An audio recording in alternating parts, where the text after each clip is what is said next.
হুমায়ূন আহমেদ স্যারের কথা যেহেতু তুললেন, আমি সেই সংগ্রামের দিনগুলোর কথা শুনি। মানে তখন আপনারা বেশ জনপ্রিয়। তারপর একবার বাংলা বাজারে গিয়েছিলেন। সারাদিন ও প্রকাশকের তুমি জানো সেটা? হ্যাঁ। মানে তুমি শুনেছ? হুমায়ূন ভাইয়ের সঙ্গে পরিচয় হয়েছিল 84 সালের বইমেলাতে। 84 বা 85 সালে। হুমায়ূন ভাইও তো একটা বিচিত্র মানুষ, মানে অসম্ভব মেধাবী। এই ধরনের মানুষ আসলে শতাব্দীতে এক আধজনই জন্মান। তো যাই হোক, উনি আমেরিকাতে পড়াশোনা করতে গেছেন। ওখান থেকে কেমন করে শুনেছেন বাংলাদেশের একজন একটা ছেলে তার ভাষায় লিখে বেশ জনপ্রিয় হয়েছে। তো উনি বইমেলাতে আসেন সেই ছেলেটিকে খুঁজতে। তার একটা বই কিনেছেন। বইটির নাম ও রাধা ও কৃষ্ণ। তো সেই ছেলেটি একটি স্টলে বসে তার পাঠকদের অটোগ্রাফ দিচ্ছে। সেই লাইনে চশমা পরা, রোগা, তীক্ষ্ণ চেহারার একজন মানুষ দাঁড়িয়ে আছেন। এগিয়ে ছেলেটি তাকে দেখে চিনল। চিনে দাঁড়িয়ে গিয়ে বলল, হুমায়ূন ভাই আপনি দাঁড়িয়ে আছেন এখানে, আমি তো আপনাকে চিনি, প্লিজ আপনি আসেন। তো আপনি এই বইটা কেন কিনেছেন? আমিই তো আপনাকে উপহার দিতে পারতাম। তো উনি আমার অটোগ্রাফ নিলেন এবং সেই সন্ধ্যাতেই তার বাড়িতে আমাকে নিয়ে গেলেন। শিক্ষক মানুষ, আমার কাঁধে হাত দিলেন, তুমি করে বলতে শুরু করলেন, চলো আমার বাসায় চলো। তো তার বাড়ি তখন শ্যামলীর একটা গলির ভেতরে, শামসুর রহমানের বাড়ির পেছন দিকে একটা মাঠ, মাঠের পরে একটা পুরো মানে নতুন একটা বাড়ি তৈরি হচ্ছে, ওই রকম একটা বাড়ির দোতলার একটা ফ্ল্যাটে তিনি উঠেছেন। তার মা, স্ত্রী, বাচ্চা কাচ্চারা ওখানে, 3টা মেয়ে। ছোটো মেয়েটা একেবারেই ছোট, নুহাস তখনও হয়নি।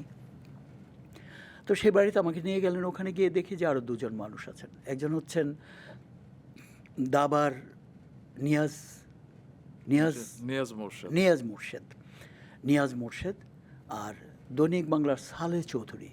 তিনি তখন আহসান হাবিব সাহেব তো ছিলেন সাহিত্য সম্পাদক, তার সঙ্গেই তিনি আছেন, তাকে অ্যাসিস্ট করতেন। তো এদের সঙ্গেও পরিচয় হলো। ওই যে হুমায়ূন ভাইয়ের সঙ্গে পরিচয় হলো, সেদিন থেকে এই বন্ধুত্ব। খুব ভালোবাসতেন আমাকে। তো তারপরে আমাদের তো তখন বইটই ছাপা হয়, হুমায়ূন ভাইয়েরও বই বেরোচ্ছে, আমারও হচ্ছে, বই বিক্রিও হচ্ছে। প্রকাশকরা সহজে টাকা দিতে চায় না।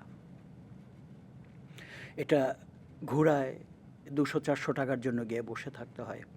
একদিন এক প্রকাশক আমাদের দুজনকে সময় দিয়েছেন যে আসেন, সকালে 11টার দিকে আসেন, রয়্যালিটি টাকা কিছু দিব না। তো হুমায়ূন ভাই তখন শহীদুল্লাহ হলের প্রভোস্ট, প্রভোস্ট না হাউস থিয়েটার কী বলে, হ্যাঁ। তো উনি ওখান থেকে আসছেন, আমি গেছি গ্যান্ডারিয়া থেকে। বসে আছি, ভদ্রলোক আর আসেন না।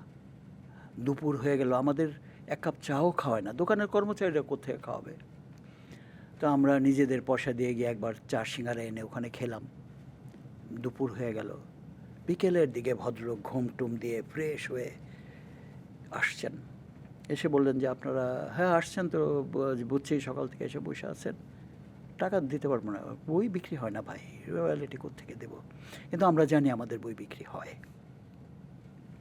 তো হুমায়ূন ভাই, আমাদের দুজনেরই খুব মন খারাপ।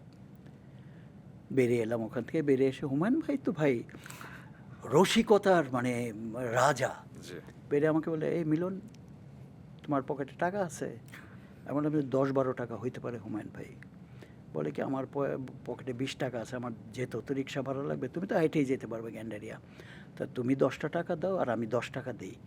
এই 20টা টাকা পাবলিশার ভদ্রলোককে দিয়ে এসে বলি যে আপনি কালকে সকালে বাজারটা করে খেয়েন ভাই, আপনার যখন এতই অভাব। এই ছিলেন হুমায়ূন আহমেদ।